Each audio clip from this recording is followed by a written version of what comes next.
Bonjour, je vous présente aujourd'hui le séminaire sur les affaires civiles dans les opérations de maintien de la paix.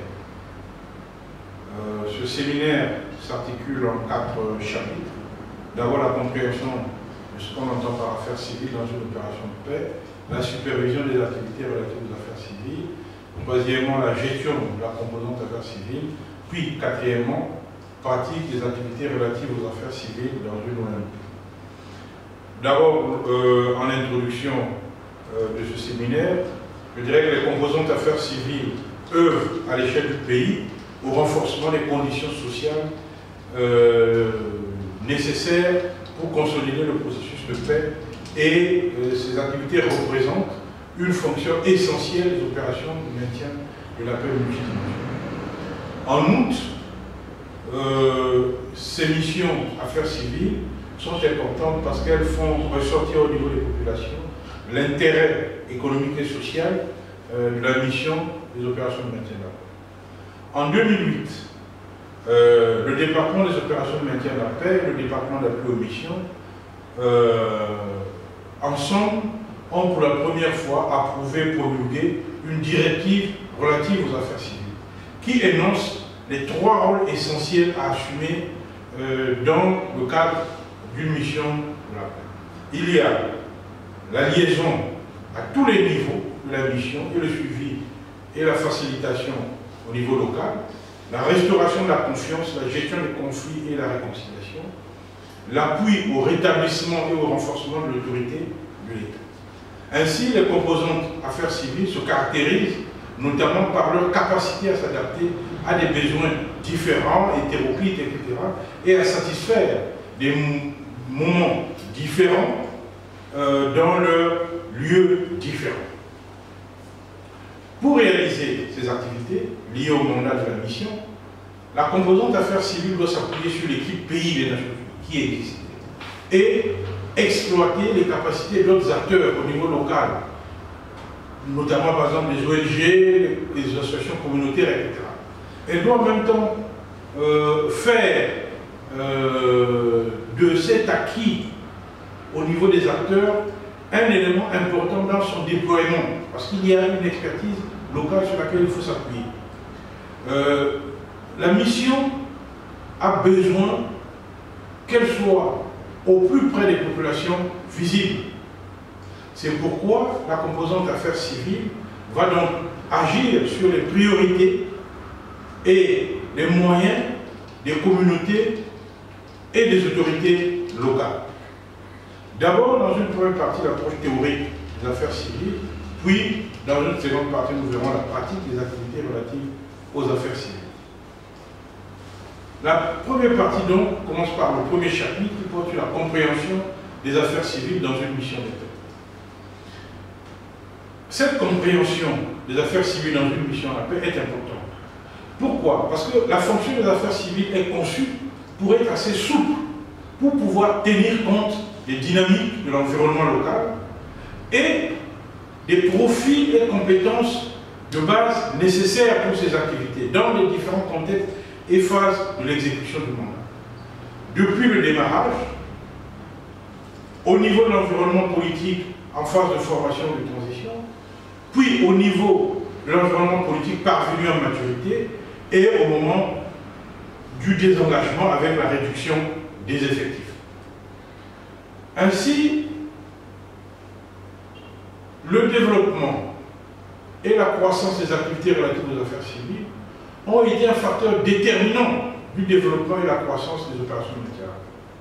Avec la fin de la guerre froide et la multiplication des opérations de maintien de la paix, l'ONU a été priée d'assumer des tâches civiles complexes.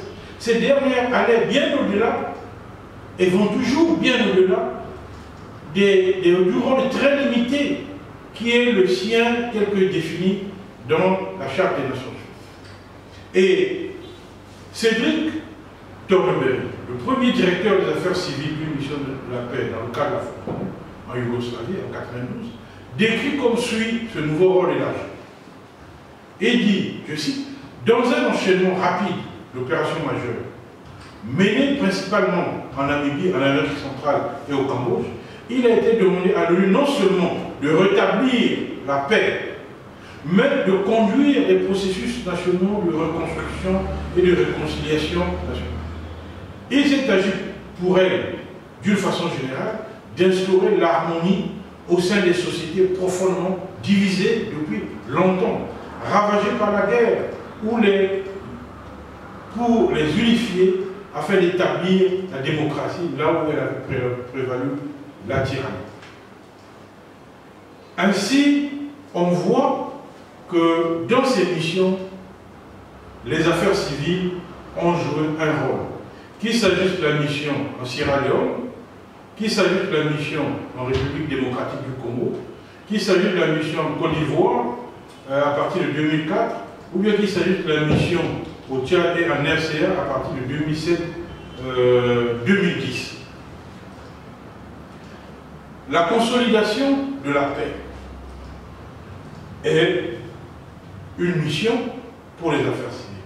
Elle s'entend d'un processus résolument politique qui repose sur tout un éventail d'activités différentes d'un contexte à l'autre et qui vient rendre la paix autonome et à réduire le risque d'une reprise du conflit. Ces activités sont menées à bien à des niveaux différents et par de nombreux acteurs aussi bien nationaux qu'internationaux.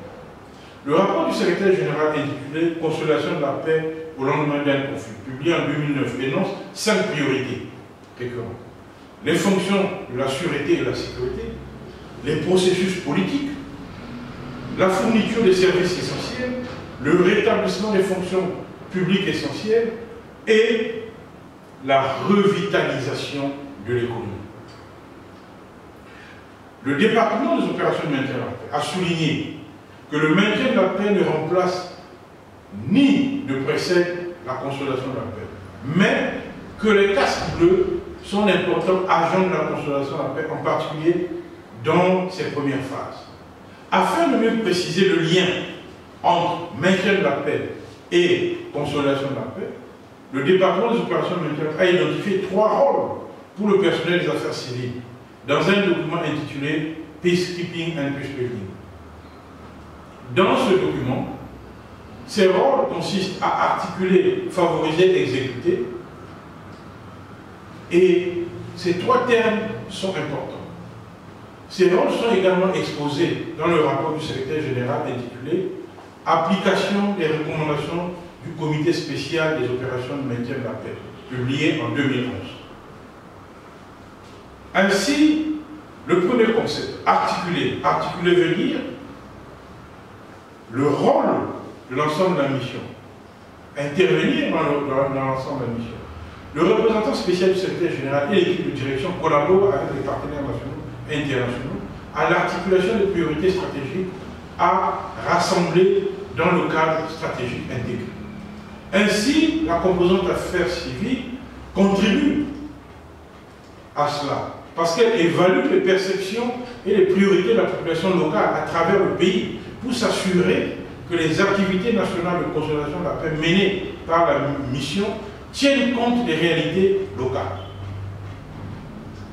Après l'articulation, il faut favoriser.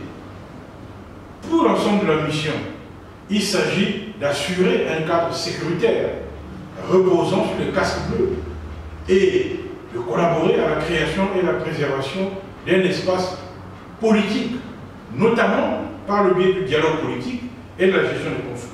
Et enfin, contribuer à coordonner les initiatives de l'ensemble de la communauté internationale pour renforcer les mécanismes nationaux de coordination.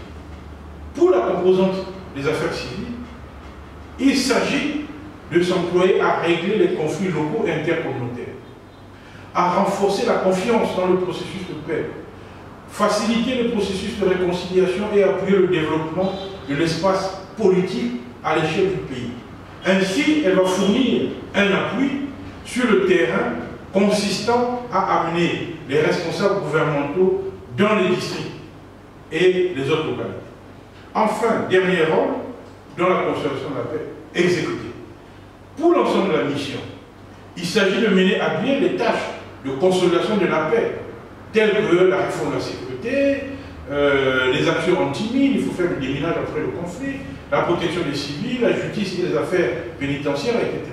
Et surtout, jeter les bases d'activités futures pour renforcer les capacités nationales dans l'évaluation, la planification et la formation.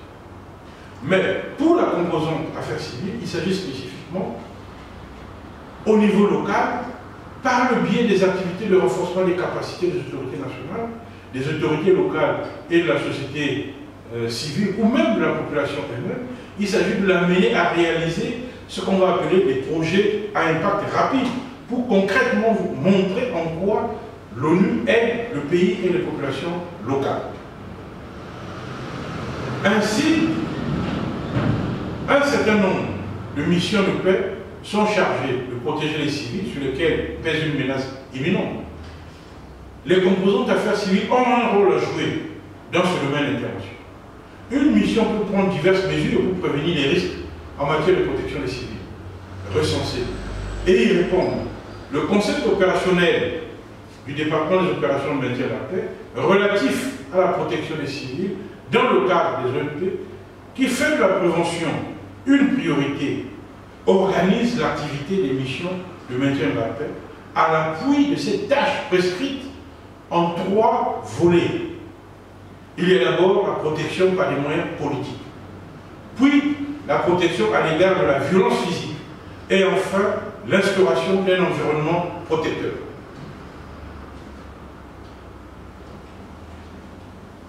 Le processus permettant aux dirigeants politiques locaux et aux autorités et communautés locales de définir, de planifier et adopter des mesures concrètes en vue de protéger les communautés contre les risques, les aide à accéder aux ressources régionales, nationales et internationales en matière de protection. Ainsi, la composante d'affaires civiles va jouer un rôle important dans le cadre de fonctions d'alerte pour le relais de l'information sur les risques et les menaces potentielles pour les civils et autres éléments civils de la mission aux composantes en uniforme. Mais cette composante va également aider les acteurs nationaux à renforcer les conditions sociales et civiles de paix et à s'attaquer aux causes profondes des risques en matière de protection des civils. Cette action nous amène à voir, donc dans un chapitre 2, comment sont supervisées les activités relatives aux affaires civiles dans une mission de paix. D'abord, les principes directeurs relatifs aux affaires civiles. Le principe de base est le principe do no harm, c'est-à-dire ne pas nuire, et la sensibilisation qu'on fait. Ne pas nuire, parce que même ayant la bonne volonté d'aider la population locale, les activités des Nations Unies peuvent nuire à la population locale. Il faut donc prêter attention à ce que les activités planifiées ne soient pas nuisibles pour la population. Ce qui fait que la composante affaires civiles doit avoir une certaine impartialité et obtenir le consentement des parties. Elle doit tenir compte des questions de diversité, de genre et de culture. Elle doit encourager l'appropriation locale des initiatives qu'elle met en place. Ce sont ces principes directeurs. En ce qui concerne spécifiquement l'impartialité et le consentement des parties. Par impartialité, il faut attendre neutralité ou apolitisme. C'est-à-dire, comme avec les acteurs humanitaires, il s'agit plutôt, pour les composantes affaires civiles, de traiter toutes les parties de la même façon et de leur imposer les mêmes normes. L'impartialité est essentielle pour maintenir la crédibilité aux yeux de la communauté d'accueil et obtenir l'accord de toutes les parties. L'accord des parties se situe au niveau politique national. Et de ce fait, les communautés locales ne donnent pas directement leur accord à la présence des forces au maintien de la paix et peuvent n'avoir qu'une faible idée du mandat de la mission. Les composantes civiles doivent donc s'employer à faire accepter la mission et son mandat au niveau local, en assurant la liaison avec les autorités locales, les dirigeants communautaires et les acteurs de la société civile, en coordonnant les actions avec eux, ainsi qu'en suivant les attitudes et les perceptions de la population locale. La composante doit prêter attention à la diversité, aux questions de genre et de culture. Le respect de la diversité et l'égalité des sexes sont des valeurs fondamentales des Nations Unies et des principes transversaux des activités relatives aux affaires civiles. Conformément au Code déontologique des Nations Unies, dans l'exercice de ses devoirs et responsabilités officielles, le personnel de l'ONU fait preuve de compréhension, de tolérance, de sensibilité et de respect de la diversité, sans distinction aucune, notamment de race, de couleur, de sexe, de langue, de religion, d'opinion politique ou autre, d'origine nationale ou sociale, d'incapacité, de fortune, de naissance ou de toute autre situation. Ainsi, la diversité s'entend, dans ce contexte, du caractère pluriel d'une société ou d'un lieu de travail et peut englober le sexe, le genre, la race ou l'appartenance ethnique, ou même les convictions, les capacités, la situation sociale ou l'orientation sexuelle. Le genre renvoie aux idées et pratiques socialement déterminées, se rapportant à ce que signifie le fait d'être une femme ou un homme.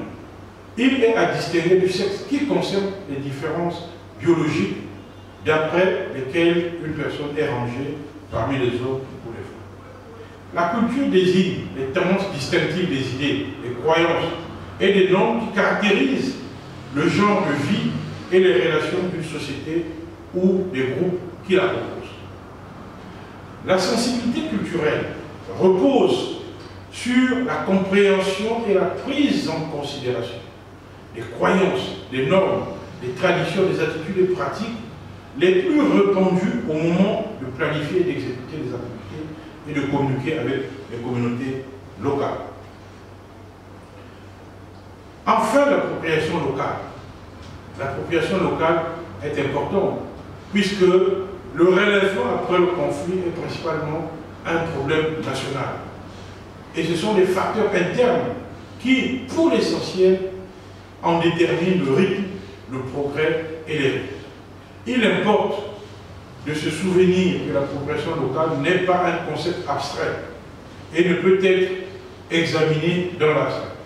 En général, l'appropriation locale s'entend de la mesure dans laquelle les acteurs nationaux et locaux participent à la fixation des priorités, à la prise de décision et à la conception et l'exécution des principales activités. Par exemple, l'appropriation locale est parfois amalgamée avec les élites gouvernantes et politiques, ce qui peut exclure la société civile ou la participation publique. Le New Deal pour l'engagement dans les États fragiles représente un changement dans la mesure où ce sont les États fragiles et en conflit qui prennent la tête des efforts visant à déterminer la manière dont la consolidation de la paix et le maintien de la paix sont abordés chez eux. C'est donc à eux de prendre la responsabilité, en y intégrant toutes les parties prenantes, étatiques et non étatiques, qui sont élaborées en consultation avec la société civile. Cette appropriation locale varie en fonction du contexte. On trouve cependant des pratiques communes à valoriser. Il s'agit d'adopter une approche participative et inciter les acteurs locaux à participer aussitôt que possible. Transmettre au quartier général de la mission des informations provenant de l'échelon local. Adapter l'approche au contexte spécifique et à la nature de l'activité. Accueillir avec intérêt et utiliser les connaissances et les savoirs locaux ou des initiés, notamment ceux des administrateurs recrutés sur le plan national et des interlocuteurs locaux. Éviter de déplacer les capacités locales en faisant ou en remplaçant au lieu de faciliter, recenser, explorer le processus et structure. Prendre garde à ne pas présenter des idées ou des hypothèses préconçues au sujet des problèmes ou des solutions à leur apporter. Le principe ne pas nuire et la sensibilisation profonde, qui est appelé le principe du no harm. Il est indispensable de comprendre comment la présence et les activités de maintien de la paix influent la dynamique locale pour atténuer toute incidence négative imprévue de la mission. Nous avons souvent tendance à supposer que si nos intentions sont bienveillantes, les conséquences de nos actions seront nécessairement positives. Ce n'est pas vrai. En fait, étant donné la complexité des situations conflictuelles dans lesquelles seront déployées les missions de maintien de la paix, les actions ou la simple présence de ce personnel international peuvent être préjudiciables à la société locale, y compris à l'ensemble du processus de paix. Ces impacts négatifs peuvent être considérés comme des conséquences imprévues, mais il importe au plus haut point que les composantes affaires civiles les examinent, les prévoient et les atténuent. Ainsi, le concept do no harm dont il est question dans le livre de Mary Anderson, publié en 1982, souligne l'importance de comprendre comment l'aide internationale influe sur les dynamiques du conflit au niveau local et vice-versa. Il repose sur l'hypothèse selon laquelle des interventions comme l'aide humanitaire peuvent avoir des impacts positifs et négatifs sur la dynamique du conflit. Le concept de sensibilisation au conflit découle du principe do no harm, ne pas nuire, et peut être défini comme la capacité d'une organisation de comprendre à la fois le contexte dans lequel elle opère et l'influence réciproque entre l'intervention et ce contexte, puis d'agir sur cette base afin d'éviter les impacts négatifs et de maximiser les impacts positifs. Pour les composantes affaires civiles, cela implique de comprendre comment leurs activités influent sur les relations de pouvoir, les coutumes, les valeurs, les systèmes et les institutions qui existent dans le pays. La prise en considération des risques de conflit basée sur une analyse régulière de ce dernier doit être intégrée dans les phases de planification, d'exécution et de suivi des activités. Troisième chapitre, la gestion des composantes affaires civiles. Chapitre 3, gestion des composantes affaires civiles. Dans la première section, nous allons voir la politique du département des opérations de maintien de la paix relative aux affaires civiles.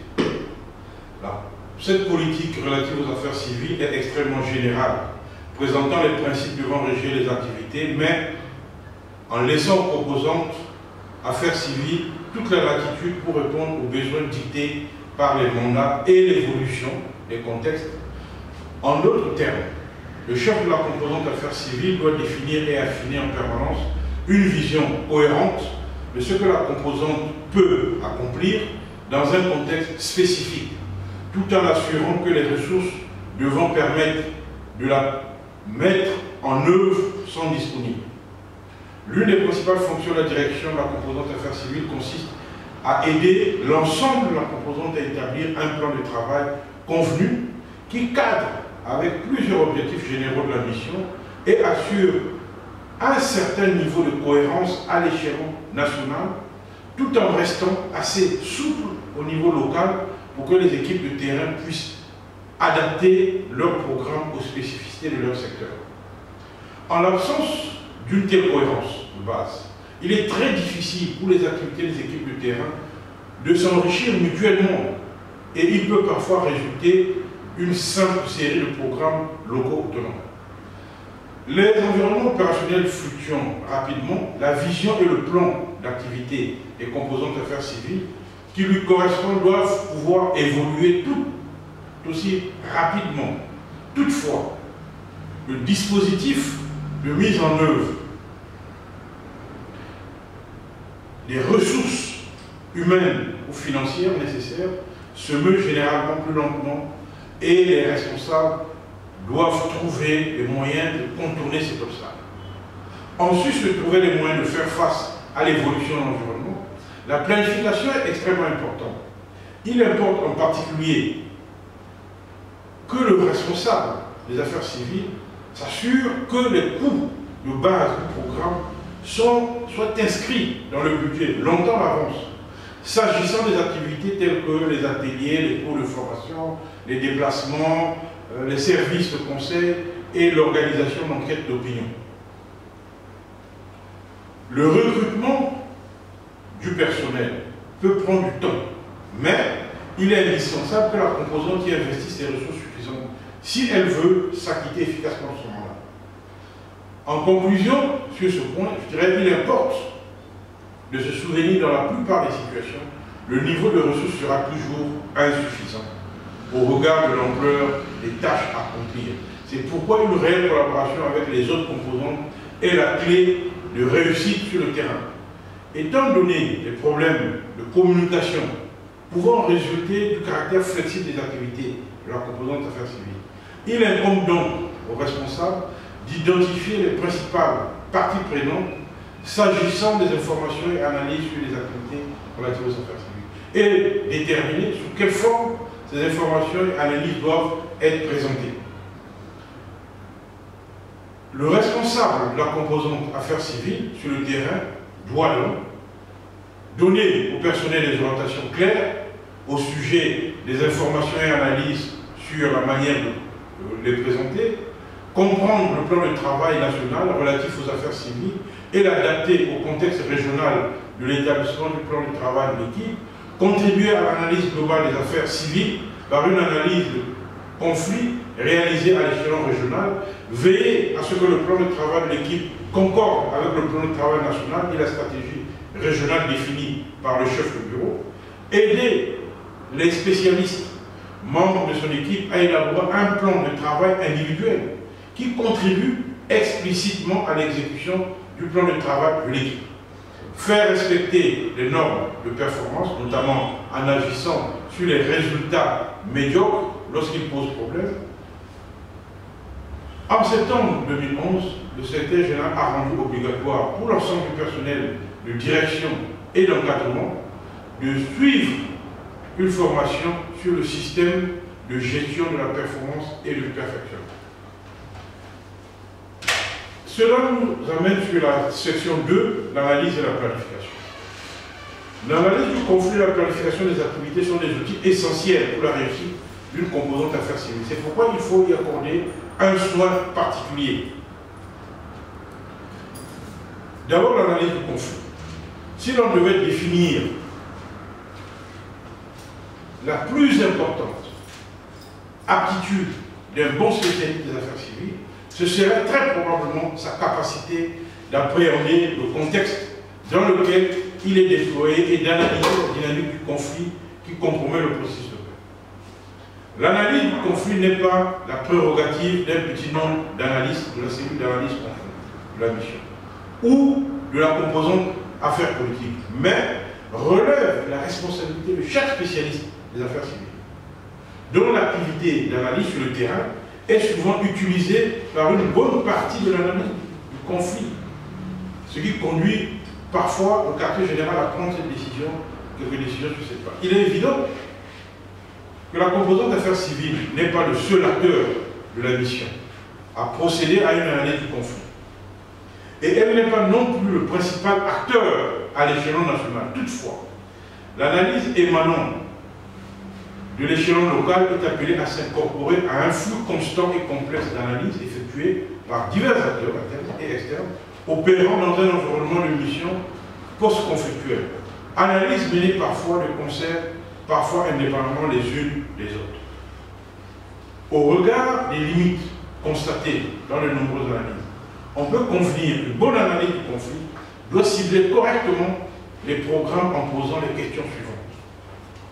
Premièrement, de toutes les causes du conflit, lesquels sont les principaux facteurs déterminants et quelles sont les causes et les effets de ces facteurs. Deuxièmement, quels sont les liens et la dynamique entre les facteurs? Comment les facteurs influent les uns sur les autres et quel est le rapport entre les acteurs et les facteurs? Troisièmement, que faudrait-il faire cesser et que pourrait-on appuyer et qui va s'en charger, c'est-à-dire le nombre de programmes favorisant l'instauration d'une paix positive en renforçant les facteurs positifs. Ainsi, on en vient à quelques réponses. Qui sont les acteurs clés? Les acteurs clés sont les individus ou les groupes qui exercent une influence importante sur la dynamique du conflit et ont la capacité de prendre des décisions ou d'influencer fortement les décisions pour ou contre la paix et ou sont capables de ruiner les chances de paix ou de fragiliser celle-ci. Il peut s'agir de ce qu'on peut appeler de certains seigneurs de la guerre qui peuvent agir sur leur groupe pour pouvoir troubler la paix, fragiliser celle-ci parce qu'ils trouvent que les réponses qui sont apportées à leurs demandes ne sont pas satisfaites. Quelles sont les dimensions internationales ou régionales du conflit? L'analyse et la programmation se focalisent souvent sur la zone immédiate du conflit, sans intégrer les forces influentes qui s'exercent sur une plus grande échelle. Une bonne analyse se demande en quoi les politiques et les mesures adoptées par les forces se situant en dehors du contexte local immédiat affectent le conflit. Comment ces facteurs pourraient être pris en considération et quel type de coopération entre les échelons local et international sont nécessaires pour faire face à ces problèmes externes. Ainsi, on va s'interroger en quoi les facteurs locaux ou communautaires du conflit sont-ils apparentés ou liés à ce qui se passe au niveau national. Puis, qu'est-ce qui a déjà essayé et quels résultats cela a-t-il donné? L'approche de programmation proposée a-t-elle déjà été mise à l'essai dans ce conflit? Et dans l'affirmative, quels en ont été les résultats? Le cadre stratégique d'élaboration des stratégies globales de protection des civils dans les opérations de maintien de la paix des Nations Unies explique que le risque peut se comprendre comme la relation entre la menace et la vulnérabilité. La menace ici renvoie aux intentions, motivations et capacités d'agression des auteurs d'actes d'agression, et la vulnérabilité va désigner ici le risque d'exposition d'un ou d'une population spécifique à la violence physique des premiers. Ainsi, ces éléments d'analyse nous permettent d'aboutir à la planification. Il y a un schéma de planification incorporé dans le document qui va donc de la paix à l'échelon du pays en passant par plusieurs étapes jusqu'au niveau individuel, puis montre sur une évolution, comment la situation, le plan de travail, depuis le mandat, on peut descendre jusqu'au plan de travail individuel. Ce schéma explique les différents outils que nous avons précédemment évoqués. Le premier outil, c'est le cadre stratégique intégré, le CICI. Le cadre stratégique intégré de l'ONU, à l'échelle d'un pays, combine les mandats de la mission des Nations Unies, confiés par le Conseil de sécurité et l'Assemblée générale, et de l'équipe pays des Nations Unies, généralement représentée par le PNUD, ainsi que les moyens et les dispositions dans un cadre général de priorité convenu en matière de consolidation de la paix. Ce cadre stratégique intégré était un plan stratégique pour la mission des Nations Unies et les organismes, fonds et programmes onusiens dans le pays d'accueil. Tout le monde devra agir en synergie dans le cadre de ce document de stratégie. Ensuite, il y a le concept de mission. Le concept de mission, lui, s'appuie sur le cadre stratégique intégré. Le concept de mission traduit les intentions politiques figurant dans les mandats, sous la forme d'orientation en matière de planification stratégique, à l'intention des composants de la mission. Le concept énonce les directives détaillées données en temps utile pour orienter et faciliter les processus de planification opérationnelle de chaque composant de la mission. Le CONOPS, comme on l'appelle, est donc un plan pluriannuel qui s'étend sur toute la durée de la mission des Nations Unies. Il est obligatoire pour toutes les missions, à l'exception des missions politiques spéciales. Nous avons également, sur la base donc de ce concept de mission, il y a pour la composante affaires civiles une stratégie pluriannuelle ou un concept d'opération propre à la composante affaires civiles, qui analyse la situation actuelle dans un secteur et définit les objectifs stratégiques de la mission dans un secteur et indique les meilleurs moyens de les atteindre. Ces concepts d'opération ou concepts stratégiques pluriannuels se concentrent, ne contiennent pas d'informations opérationnelles détaillées sur les résultats et attendus et les attendus. Dans certains cas, les composants d'affaires civiles peuvent également se doter des plans de programme annuel qui peuvent enrichir l'élaboration du plan de travail annuel de la composante. Le plan de travail annuel de la composante est un outil de gestion qui est établi à partir du concept d'opération qui planifie les activités annuelles. Enfin, le plan de travail des équipes de terrain ou régionales. Celui-ci traduit le plan de travail de la composante par des activités et des produits concrets dans un contexte propre à la zone de responsabilité du bureau concerné. Et dans le cadre du plan de travail annuel, la composante ou l'équipe peut concevoir et exécuter ces plans de projet.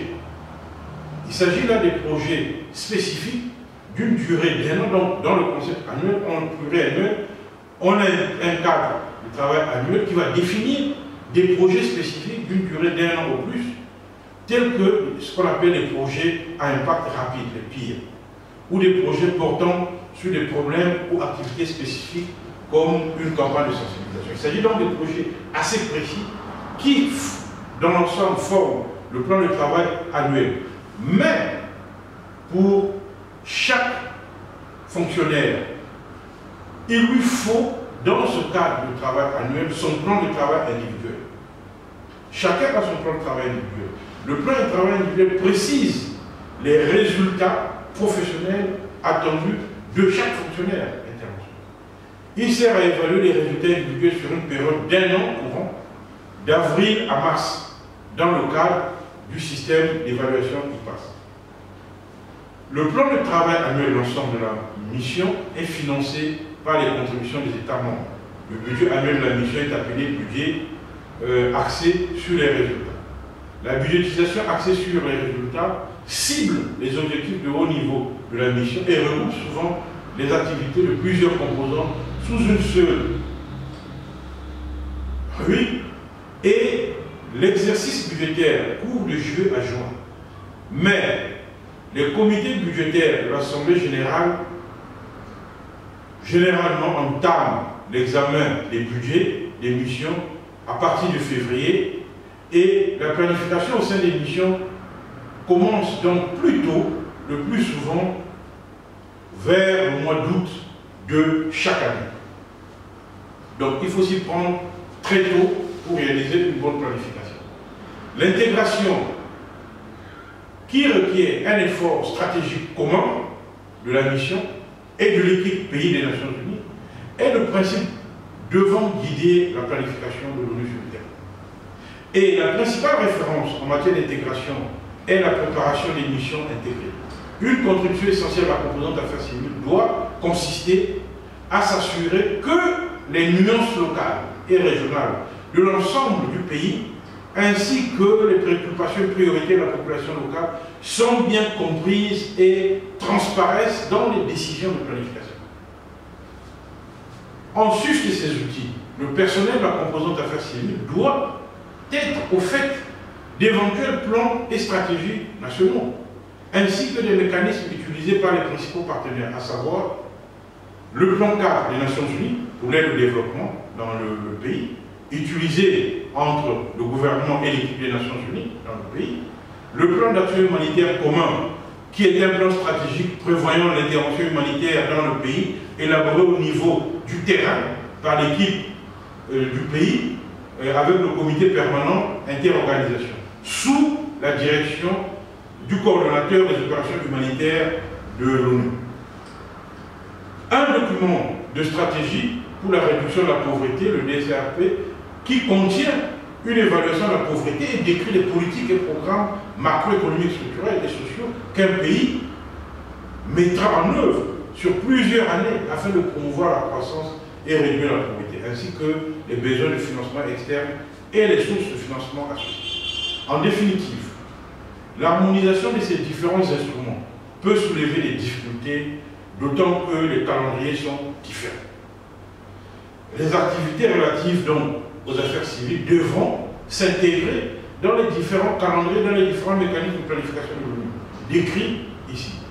Et parfois des moments différents, selon des modalités différentes.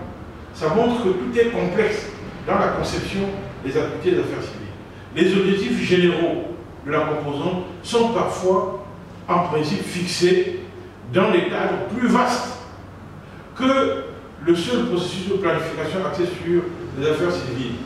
Mais la composante affaires civiles devra alors avoir réfléchi à la question de savoir quelle contribution elle peut apporter et comment elle peut le faire, afin de concourir efficacement à la réalisation de ces objectifs.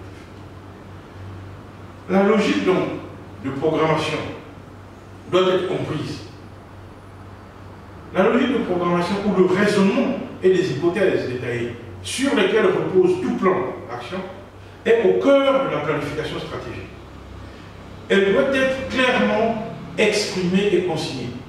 Cela permet non seulement de faire apparaître rapidement les défauts ou points faibles de la logique, mais aussi facilite l'identification d'autres pistes pour obtenir la réalisation escomptée ou atteindre l'objectif. Par ailleurs, la chaîne de causalité se prête à un examen et à une amélioration constante de la stratégie en fonction de l'évolution de la stratégie. Un processus de planification doit toujours aller des objectifs les plus généraux aux plus spécifiques. Il convient de noter que si le modèle se présente en succession d'étapes, la réalité de la planification est souvent un peu différente. Les objectifs peuvent être fixés à l'avance ou plusieurs des premières étapes peuvent se produire simultanément en fonction du déroulement de l'analyse. Sur un schéma, on peut partir donc de l'objectif général de la mission que l'on va retrouver dans le mandat. On va essayer donc, dans un cadre logique, de comprendre quelles sont les activités qu'on peut mener pour réaliser l'objectif général escompté et quels sont les indicateurs d'impact permettant de mesurer l'atteinte de cet objectif. Ainsi, la logique de la programmation, en principe, va partir de la première étape, c'est-à-dire on conduit une analyse de conflit. Puis, dans une deuxième étape, on définit les objectifs. Dans une troisième étape, on va définir les réalisations escomptées et le lien avec l'objectif qu'on a précédemment défini. Dans une quatrième étape, on crée des pistes rendant possible les réalisations escomptées. Dans une cinquième étape, on va recenser les points d'impact et ou d'influence pour la composante. Et dans une sixième étape, on va hiérarchiser, évaluer et améliorer ce qui a été fait. Dans une septième étape, on va élaborer les indicateurs. On va déterminer dans une huitième étape les activités, les calendriers et les responsabilités. Puis, on va, dans une étape 9, recenser les produits. Dans l'étape 10, déterminer les risques et les imprévus. Puis, à l'étape 11, on exécute, on suit, on actualise on révise et la 12e étape, on évalue l'ensemble du plan. Voilà la démarche, la logique de la programmation. Dans toutes ces étapes, conduire une analyse, comme je l'ai dit au début, qui est l'étape 1, c'est toute activité de planification doit reposer sur une analyse préalable, comme je l'ai déjà indiqué. Il faut analyser la crise pour mieux la comprendre, afin de mieux savoir ce qu'on va faire sur le terrain. L'étape 2, on définit les objectifs. C'est-à-dire, on essaie de dire quelle est la réalisation générale souhaitée. Un objectif doit décrire un changement souhaité au niveau sociopolitique. On peut avoir comme objectif le renforcement de l'autorité de l'État. Étape 3, on définit les réalisations escomptées et leurs liens. On va donc dire qu'est-ce qu'on va faire concrètement pour atteindre l'objectif qu'on a défini. Il ne faut pas confondre les réalisations escomptées avec les activités, telles que faciliter par exemple la participation de la société civile, etc. Ce sont des réalisations escomptées. Mais on verra quelles sont les activités qui peuvent conduire à ces réalisations. Quatrième étape, créer les pistes rendant possibles les réalisations escomptées. Il s'agit de réfléchir alors aux moyens de parvenir aux réalisations en produisant une série d'options. On va se focaliser non pas sur le détail de l'exécution, mais sur la logique régissant la manière dont les choses peuvent évoluer. À l'étape 5, on va recenser les points d'impact ou d'influence pour la composante équipe. Par exemple, on va se dire quels sont les points sur lesquels un acteur extérieur peut exercer une influence positive. Puis, à l'étape 6, on va hiérarchiser, évaluer et améliorer. C'est-à-dire, on va se poser plusieurs questions. Par exemple, quelles ressources seraient nécessaires? Sont-elles disponibles? Existe-t-il un moyen d'utiliser moins de temps, moins d'argent? Est-il possible de renforcer la capacité nationale pour qu'elle mène cette opération? Puis, on va élaborer les indicateurs. On va dire, les indicateurs doivent mesurer le changement extérieur à la mission. Ensuite, les indicateurs numériques, les chiffres qu'on donne, les pourcentages, les cibles ou des jalons peuvent être utilisés pour déterminer les tendances. En règle générale, il est judicieux de choisir une combinaison d'indicateurs quantitatifs et qualitatifs. Parce que les indicateurs doivent correspondre exactement aux objectifs et réalisations escomptées qu'ils mesurent. Et la collecte de données pour ces indicateurs ne doit pas être une tâche ardue. On arrive, 8e étape, à déterminer les activités, donc, les calendriers, les responsabilités et les ressources. Je dis plus en avant qu'on devrait, il y a des résultats escomptés, mais ces résultats sont fondés sur des activités qu'il faut maintenant déterminer. Qui fera quoi? À quel moment? Quelles sont les différentes activités qui devraient être menées à bien? Quelles ressources sont nécessaires pour ces activités? Il convient également à cette étape de repartir les responsabilités. Qui fait quoi? Les ressources au fin du contrôle de l'exécution du plan. Qui reçoit quoi? Puis on arrive à l'étape 9, les produits. Ces activités doivent donner quels produits? C'est-à-dire ce qu'on appelle les outputs. Qu'est-ce qu'on fait? Qu'est-ce qu'on va obtenir? Si je fais telle activité par exemple, je vais peut-être obtenir des publications. Ou bien on va faire une réunion, ou on va faire une activité de formation, etc. Il doit y avoir un lien direct de cause à effet entre le produit et la réalisation escomptée. On arrive à l'étape 10, ce sont les risques et les imprévus. Les imprévus et les risques peuvent être déterminés en considérant les hypothèses qui ont été retenues lors de l'explication de la logique du plan. Ces risques doivent être activement évalués, suivis, atténués pendant la phase de planification, puis de façon continue pendant l'exécution. Toutefois, il existe d'autres risques qui ne se rapportent pas à la logique immédiate du plan, tels que les dégradations de l'environnement sécuritaire, on peut aussi parler des catastrophes naturelles, etc. Il importe d'échanger des idées sur les risques éventuels et d'établir donc des plans d'urgence concernant les risques qui sont considérés comme des risques à impact élevé ou à forte probabilité. Enfin, une fois qu'on a fait tout ça, il faut exécuter, suivre, actualiser et réviser. Une fois l'exécution commencée, il y a donc la gestion, la coordination efficace qui sont indispensables pour que ça marche. Il faut regarder la qualité du suivi, les indicateurs, l'analyse de la situation étant inévitablement appelée à évoluer, parce que les choses sont mises en œuvre, on en tire les leçons. Les plans doivent donc pouvoir s'adapter aux changements et aux améliorations de la compréhension de la dynamique du conflit.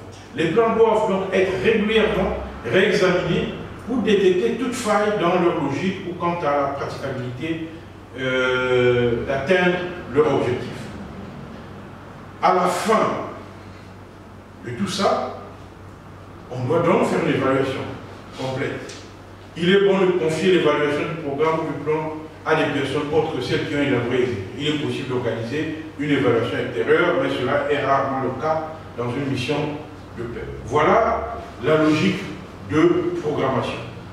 Nous venons donc au 4e chapitre, la pratique des activités relatives aux affaires civiles dans une ONG. Chapitre 4, pratique des activités relatives aux affaires civiles dans une opération de maintien de la paix. Dans une première section, nous allons voir les activités de représentation, de suivi et de facilitation.